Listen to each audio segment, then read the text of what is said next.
کچھ دنوں سے سوشل میڈیا پر یہ خبر گردش کر رہی ہے کہ فرانس کی ایک کمپنی نے نبی کریم نور مجسم صلی اللہ علیہ وآلہ وسلم کا خطبہ حجۃ الوداع ریکارڈ کر لیا ہے، جسے 2030 تک منظر عام پر لایا جائے گا۔ اس حوالے سے کئی احباب نے رابطہ کیا اور کئی سوالات کیے، لہٰذا یہاں پر چند باتیں گوش گزار کی جا رہی ہیں۔ امید ہے کہ اسے سننے کے بعد مزید کسی سوال کی گنجائش نہیں رہ جائے گی۔ دیکھیے، آواز بذات خود ایک توانائی ہے جو فضا میں موجود مالیکیول کی حرکت سے پیدا ہوتی ہے اور عموماً 700 میٹر فی گھنٹے کی رفتار سے سفر کرتی ہے۔ جب آپ کے قریب سے توانائی کی یہ لہر گزرتی ہے تو آپ اس لہر میں موجود آواز کو سن پاتے ہیں اور پھر ایک مدت کے بعد معدوم یعنی ختم ہو جاتی ہے۔ یہ ایسا ہی ہے جیسے روٹی جب تندور سے نکالی جاتی ہے تو اس میں حرارتی توانائی موجود ہوتی ہے، مگر آہستہ آہستہ حرارتی توانائی بالکل ختم ہو جاتی ہے۔ قدیم ترین آواز۔ لوگوں کا خیال ہے کہ اب تک کی سب سے قدیم ترین ریکارڈ شدہ آواز 1877 کی ہے، جسے ایڈیسن نے اپنے فونوگراف کے ذریعے ریکارڈ کیا تھا، میری ہیڈ اے لٹل لیمپ۔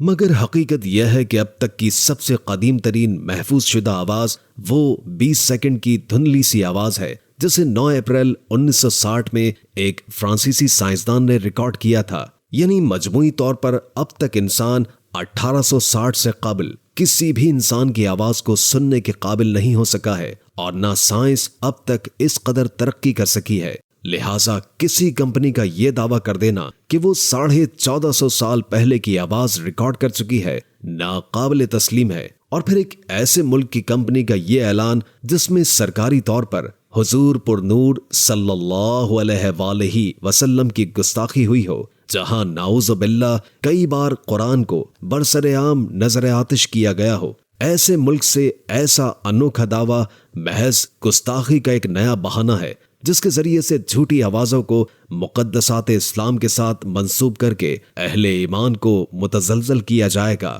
اور اگر اس سلسلے کی بیخ کنی نہ کی گئی تو سب سے پہلے ذخیرہ احادیث پر حملہ ہوگا، اور پھر کچھ عرصے کے بعد دعویٰ کیا جائے گا کہ اب وحی کو محفوظ کیا جا سکتا ہے، اور قرآن مجید کی حرمت پر حملہ ہوگا۔ پھر آوازوں کے بعد تصاویر ریکور کرنے کا سلسلہ بنایا جائے گا، اور پھر یہ سلسلہ وہاں تک جائے گا ہم جس کا گمان بھی نہیں کر سکتے۔ اور یوں سائنس اینڈ ٹیکنالوجی کی آڑ میں گستاخیوں کا ایک نہ رکنے والا سلسلہ شروع ہو جائے گا۔ یہاں قابل غور بات یہ ہے کہ اگر فرانس اس قدر ترقی کر ہی چکا ہے تو اپنے دشمن ممالک کے جاسوسوں کی آوازیں کیوں ریکور نہیں کر لیتا؟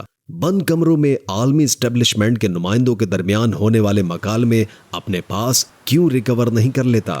اگر ریکوری کا نظام 1400 سال پرانی آواز ریکارڈ کر رہا ہے تو عدالتوں میں بچے اور جھوٹوں کی آوازیں ریکور کر کے کیوں نہیں لائی جاتی تاکہ ان آوازوں کو سن کر فیصلہ دیا جا سکے؟ مگر حیرت یہ ہے کہ آوازوں کو ریکور کرنے کے لیے فرانس نے زمانے میں 1400 سال پرانی آواز چنی بھی، دنیا کی مقدس ترین آواز۔ کہیں یہ کسی بڑی سازش کا حصہ تو نہیں ہے؟